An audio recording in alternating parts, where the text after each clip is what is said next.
Hello, everybody, and welcome to Wingcat Sports. And it's our NFC North weekly breakdown. Talk about all the teams in the NFC North. We're going to start with the first loss in the division this week, and the only loss in the division this week. Well, not the only, because Green Bay and Lions played, but not against each other. The Bears losing to the Cardinals 29-9. They are now 4-4, falling down in the division after their hot start. Caleb Williams, 22 for 41 for 217 yards, no TDs or interceptions. So they're starting not to look great from their hot start. Yeah, but this makes sense. You gotta. Yeah, it takes time, and they'll be fine. The Bears will be a team to basically contend with for quite a few years, and Caleb Williams will be fine. But even his notion that he was just going to come into this league and dominate, it's kind of silly. He has a lot. He has a ways to go. He wasn't good. Their line isn't good. Their offense just didn't get going. It just didn't get going at all. He was sacked 6 times. Yeah, the defense. Arizona's defense manhandled those guys. So it's tough to do that when you don't have, especially a rookie, when you don't get protection. And even when he's getting protection, he's not a very accurate quarterback sometimes. So I don't know. I think it's predictable that eventually, like I said, they'll end up around 500. 8-9. I think it'll be a good year for them. It would be. An improvement from last year. You had the first overall pick. You go about mid in the league. That's right. Pretty decent of an improvement. But I guess we'll see where they end up landing at the end of the year. Their schedule really isn't that difficult because they play the bottom feeders, but they still do play most of the division opponents at least one time. Lions twice. They play 6 tough games this year, right? On top of everything else, because everybody in our division is tough. Moving on to the Sunday night football game, the Vikings gained the win over the Colts, 21-13. For the most part, Sam Darnold did not have a bad day. 28 for 34 for 290 yards, 3 TDs, and 2 interceptions. Was sacked 4 times. Justin Jefferson even threw a pass for 22 yards. They ran the ball for another 133 yards. So they were well-rounded. They almost didn't get out of the game against Indy, but they came out with the win. Yep. I thought, like I said, they were going to bounce back, and you knew they would. Indy, like I said, at least made it close. I think they're going to what was Flacco's stats? He was 16 for 27 for 179 yards and 1 interception. But I think as it goes on, he might be an improvement right now over Richardson, so they're going to keep him probably in there. Maybe I would assume, and because you got to give a guy time.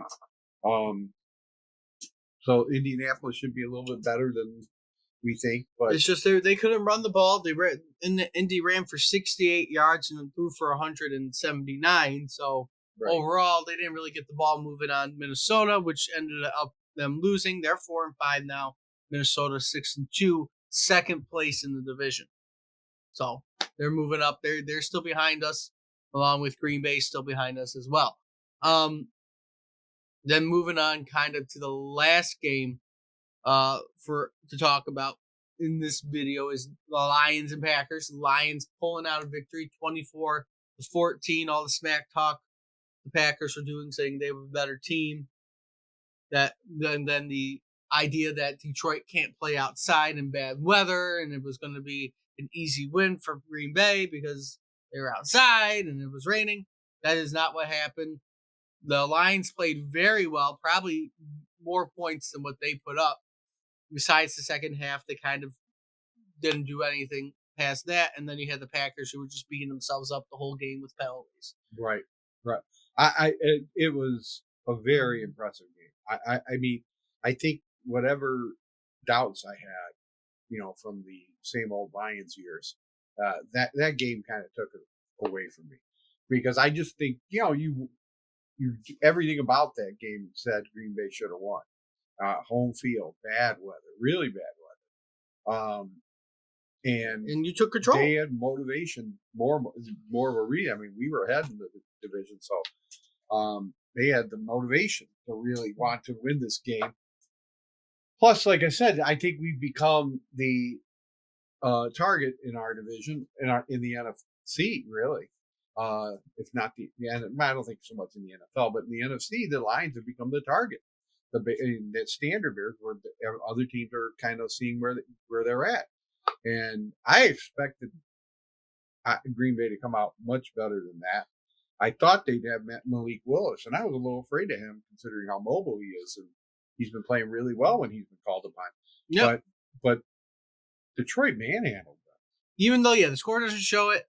Jared Goff threw for 18 for 22, 145 yards, another TD. They ran for another 124 yards in total. David Montgomery had 73.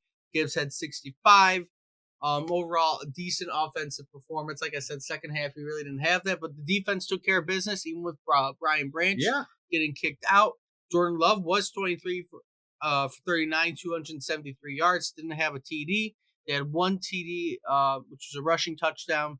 They ran for 138 yards on the Lions, but they just didn't really find the end zone until the end of the game. And really, for Green Bay, what killed them was the penalties, because overall, you had 10 penalties for 67 yards. Lions had 5 for 51, but they just had inopportune time penalties constantly on them, and it kind of just bit them in the butt at the end. And a missed field goal. The game would have been a little bit closer if that guy would have kicked the field goal, and they probably might have played it a little bit different at the end. I mean, really, you watched the game. Does anybody feel like they had that much of an offensive advantage in yards and stuff? I really didn't notice. I thought the Lions' offense was efficient. It's another game stat-wise that you look at, and you would assume Green Bay would have won the game. Right, or at least been in it. They had 150 more yards. They had about almost 10 more plays. They had 3 more first downs. In total, I'm trying to find just drives in general. The Lions held the ball for 3 more minutes than they did. Only one red zone. They had 4 red zone attempts. Only 1 was made. So overall, total drives, it was about the same. So overall, Packers stat-wise looked like they took control of the game, but the Lions won. They took care of it. They continued their streak of more touchdowns than incompletions. I think it's almost even now. Goff had 4 incompletions. There was he's still ahead though. He's still got more. Yes, I think we're only ahead by 1 or 2 now compared to the streak, because we technically got a defensive touchdown, so that doesn't add to our total. But we're still having no one in the NFL has ever done that. Over that stretch. That's a 6-game stretch or 5-game stretch that's happened. No one's ever done that. 5 or 6 game stretch that they've done that. He has had just a remarkable month, and like I said, I can't say enough about how efficient, how the demons of the past have finally gone. You actually have a Super Bowl caliber team. Yes, in Detroit. Yes, you do. Maybe one of the best teams some people have said over the last 30 years. Yeah. Now, looking ahead this is where we go look ahead for all the teams the next few games. You made it out of the gauntlet that we thought you might add a couple losses to. At most, you're going to have 1 more loss before Thanksgiving. At most. And you are favorited in the game anyways if you're Detroit. Detroit's next 4 games going up until December. They play the Texans on Sunday Night Football. They are favored by 3.5. Then they're going to come home and play the Jaguars. Then they're going to go to Indy, where we'll be for our 1 road game for the year. And then they're going to come home and play the Bears on Thanksgiving.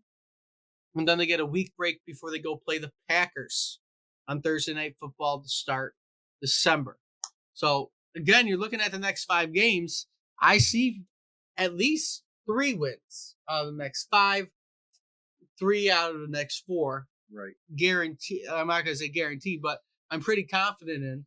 The only questionable one I have on at least your next 5 is the Texans, which you are favorited in. So there's a very good chance up until you face the Bills, you are going to have 1 loss. There's a very good chance. In fact, if I probably click on all of them, you're favored against the Jaguars, which is no surprise. You are favored against the Colts, which is no surprise. Favored against the Bears. and at home you're favorited against the Packers. So they expect you to go into the Buffalo Bills game, which is your next big game after the Texans, to be at that point 1, 2, 3, 4. That's 5. They expect you to be 12-1 going into the Bills game. Yeah. That is what the favorites are saying. You're going to be 12-1 going into the Bills game, and in fact, you are favorited over the Bills. So, by logic of them, that'll be. Well, the Bills seem to be our next really big challenge. In total, the Lions are favorited in every game the rest of the way. But I'm just saying the Bills are our next really big challenge. Yes, the Bills are your next big challenge. The Bills are a team that can beat us. Going to the Packers, because I'm not going to stick on the Lions for too long because we talked about them in other videos. Going to the Packers, their next 5 consist of actually, I think they're on a bye week this week. So they get a little break this week after what we did, right after the loss. They're going to play the Bears in 2 weeks in Chicago, come home to play the 49ers, play the Dolphins at home, Thursday night football against the Lions in Detroit, and then they're going to go play Sunday night in Seattle. So for them, it's also semi-favorable. The Chicago game, I'm actually going to say it's going to be iffy. This might be the year Chicago maybe finally beats them, because it's been, I think, 3 or 4 years since Chicago has beaten the Packers. Yes. This might be the year it happens. Against the 49ers, I think they'll be fine. Dolphins, they'll be fine. The Packers-Lions game, that's probably where their loss might be. And even the Seahawks game, they might lose that one in Seattle. Might. We'll see. The curse of the Lions or something like that, like you said, could lose their next game.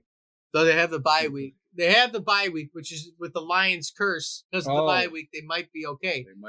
They might be okay because it's supposed to be your next week you lose. But we'll end up seeing what happens. When it comes to the Bears next few games, since there's the next closest team for me to go over, they're playing the Patriots at home, which they're favored by 6. Then they play the Packers at home, and they have 3 straight road games. Then they're going to go play the Vikings at home before they come to Detroit for Thanksgiving, and then they play the 49ers in San Francisco over their next 5 games.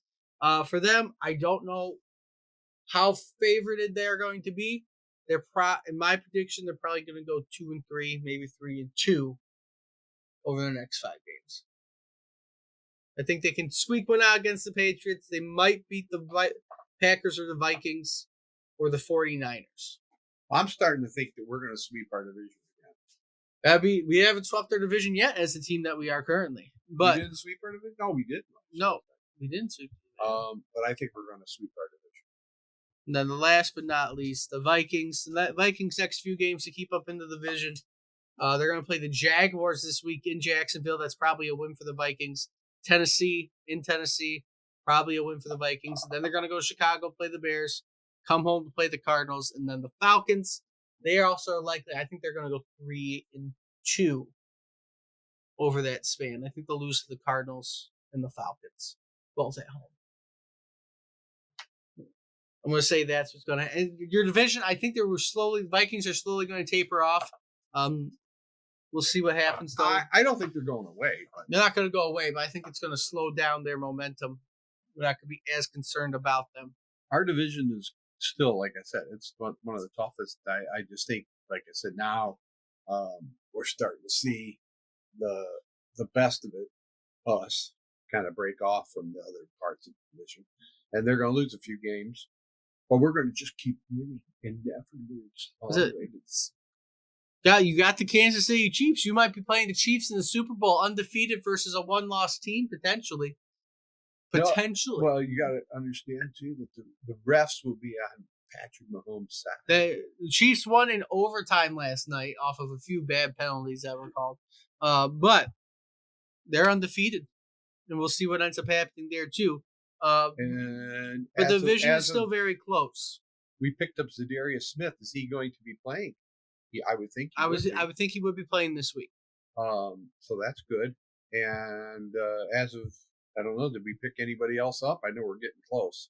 Nobody else We made this video after the trade deadline, so luckily nobody else has been traded to the Lions. You just have Zadarius Smith on your one end. Is that enough, Lions fans? And he will be on the opposite side of Hutchinson next year because he is on contract for next year too, which isn't bad.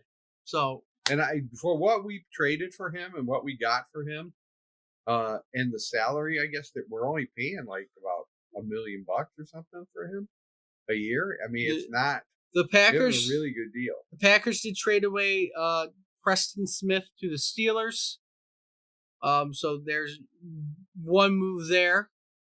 Let's see if anything else happened in the division before I am done with this video. What happened in their division? Let's see. I think that might be the only thing that happened with inside the division right now. Is J-Mo still on the Lions? Are we trading him? J-Mo has been reinstated. Bears traded away Khalil Herbert to the Bengals. Outside of that, I'm not really seeing anything major. Darnell Wright from the Bears suffered an MCL sprain, so he might be out a little bit of time. But outside of that, I'm not seeing any big What was the biggest move today? Who Probably, I would say Zadarius Smith. You think so? Oh wait, no. Well, depending on how you feel, Marshawn Lattimore went to the Commanders. I like that. As long as he didn't go to the Chiefs, good move on the Commanders. That is your only other move that happened today. I'm a Washington fan. It's Washington, Detroit, and the NFC Chiefs. Isn't that the last time? Not the last time. We're going to pay them back for 1991 or whatever. Wasn't that the last time in the 90s when we made it? I think so. It might have been 1991. Or was that like when John Reagan's played? I don't know. You weren't even born.